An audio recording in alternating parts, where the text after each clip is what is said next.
Daniel from Levada PH, and I learned a lot from UPLA roadshows, the Learning Roadshow.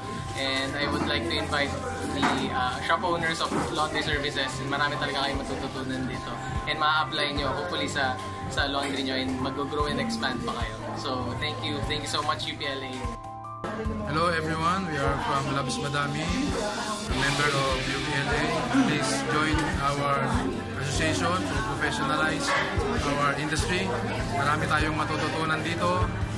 And anymore. Hi, I'm Joanne from Different Time Professional and Manual Services. We are official member of United Philippines Laundry Association, and we are very excited for this association. Member na kayo kasi we have so much learning for this day, from marketing, for keeping and conducting all our customers.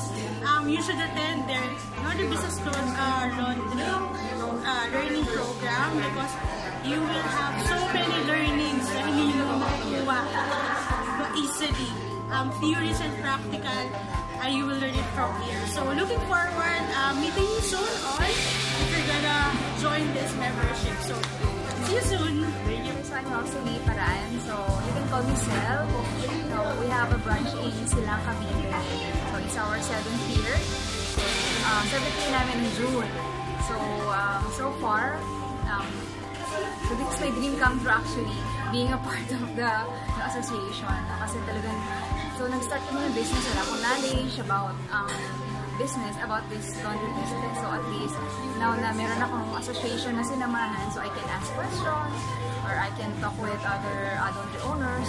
So parang sharing ng best practice. So para sa mga laundry owners, business owners, so please join.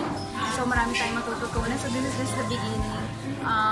Sa tingin ko, marami pa tayong magiging sessions or training, seminar about laundry. So magiging fruitful ito para sa atin. That's all. I'm Joyce Emilia from Trinity Laundry Service from Singano, Manila. Well, actually, attend ako dito kay UPLA Association in order na maaral pa ako, ika nga, mas marami pa ako matutunan para mas maiayos ko pa yung business ko, at para gusto pa siyang tumagal, ika nga. So marami tayong matututunan. So I'm just inviting everyone, lahat po ng may mga hanap buhay, ika nga, ng laundry, try nyo po. At hindi po kayo magsisisi, at mariremind po tayo sa ano pa man ang kailangan natin matutunan at malaman na maging maayos, matatag ang ating hanap buhay. Yun lang po.